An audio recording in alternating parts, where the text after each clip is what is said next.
Hello everyone, welcome back to my channel Seema blogs. বন্ধুরা, আমি প্রতিবারের মতো আবারও নতুন একটি রেসিপি নিয়ে হাজির হয়েছি। আজ করে দেখাবো চিড়া দিয়ে ভীষণ মজার বিকালের নাস্তার একটি রেসিপি, ঠিক যেন ডোনাট। এরকম একটি রেসিপি নিয়ে হাজির হয়েছি, তো আশা করি সবার ভালো লাগবে। আর হ্যাঁ বন্ধুরা, ভিডিওর প্রথমে লাইক দিয়ে পুরো ভিডিওটি দেখে নেবেন। তো চলুন শুরু করি। আমি এখানে একটা মিক্সিং বোল নিয়ে নিয়েছি, চিড়া নিয়ে নিয়েছি। তো জল দিয়ে প্রথমে আমি ধুয়ে পরিষ্কার করে নেব, আর জলটা ঝরিয়ে নিতে হবে। দেখুন বন্ধুরা, আমি কিন্তু জলটা ঝরিয়ে আবার একটা মিক্সিং বোল নিয়েছি। তো মিক্সিং বোলে চিড়াগুলো নিয়ে নেব। দেখুন, এবার এখানে আমি মেজারমেন্ট কাপের 1 কাপ আমি সুজি দিয়ে দেব, লিকুইড দুধ দিয়ে দেব, লবণ দিয়ে দেব পরিমাণ মতো, শুকনো মরিচের গুঁড়া, ধনিয়া এবং জিরার গুঁড়া, টেস্টি মশলা দিয়ে দেব, কাঁচা মরিচ, ম্যাগি মশলা দিয়ে দেব 1 চামচের মতো, ধনিয়ার পাতা এবং আদা রসুন থেতো করে এগুলো দিয়ে দেব। তো দিয়ে আমি হাত দিয়ে ভালোভাবে মিশিয়ে নেব। আর হ্যাঁ বন্ধুরা, আমি আদা রসুনটা দিয়েছি, এটা কিন্তু কেটে গিয়েছে। অবশ্যই আপনারা দেওয়ার চেষ্টা করবেন। আদা না দিলে কিন্তু দেখা যায় রসুনটা দেওয়ার চেষ্টা করবেন, তাহলে কিন্তু টেস্টটা বেড়ে যাবে। তো একটু সময় মিশিয়ে নিয়ে আমি এখানে কিন্তু ময়দা দিয়ে দেব 2 চামচের মতো। ময়দা দিয়ে একটা ডো তৈরি করে নিয়েছি।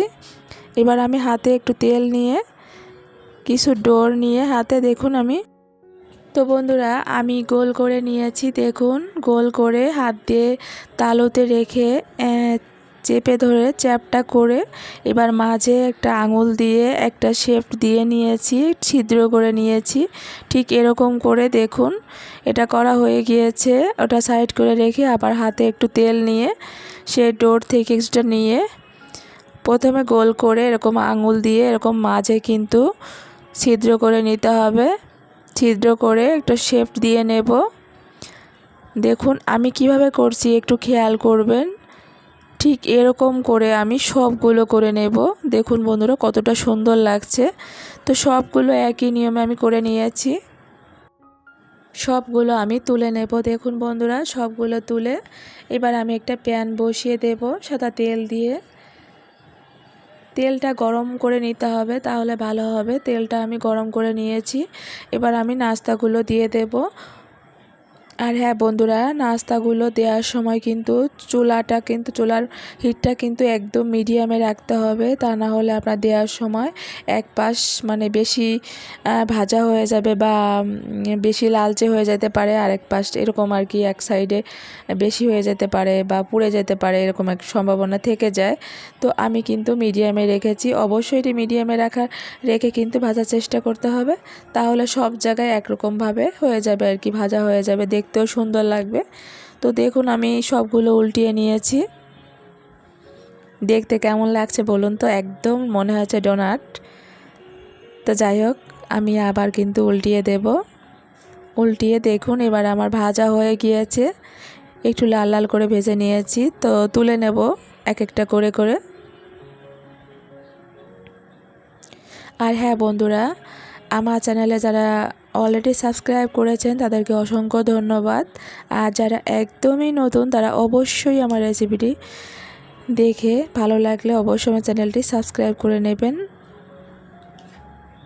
এবং বেল বাটনটি অন করে রাখবেন আমার পরবর্তী ভিডিও নোটিফিকেশন সবার আগে পাওয়ার জন্য।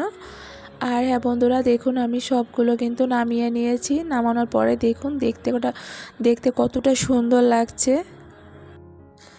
আর হ্যাঁ বন্ধুরা, আপনারা চাইলে কিন্তু চায়ের সাথে আপনারা সকাল বিকালেও কিন্তু এই নাস্তা রেসিপিটি রাখতে পারেন। আশা করি রেসিপিটি সবার খুব ভালো লাগবে। রেসিপিটি যদি ভালো লাগে অবশ্যই লাইক, শেয়ার এবং কমেন্ট করবেন বন্ধুরা। আর আপনার ফ্রেন্ড সার্কেল যারা আছে তাদের সাথে শেয়ার করে দেবেন। আমার চ্যানেলে যারা নতুন তারা অবশ্যই আমার চ্যানেলটি সাবস্ক্রাইব করে নেবেন।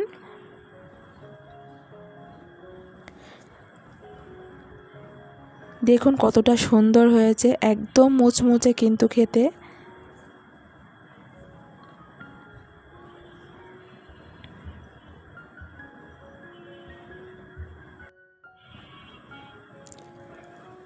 আর হ্যাঁ বন্ধুরা, আমার চ্যানেলে আরও অনেক রেসিপি আছে, আপনাদের একবার হলেও ঘুরে আসার জন্য অনুরোধ রইল।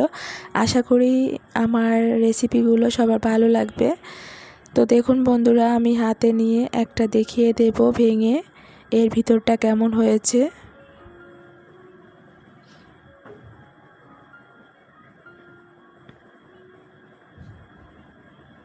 দেখুন একটা ভেঙে দেখাবো আপনাদের, ভিতরটা দেখুন বন্ধুরা, একদম মুচমুচে কিন্তু খেতে।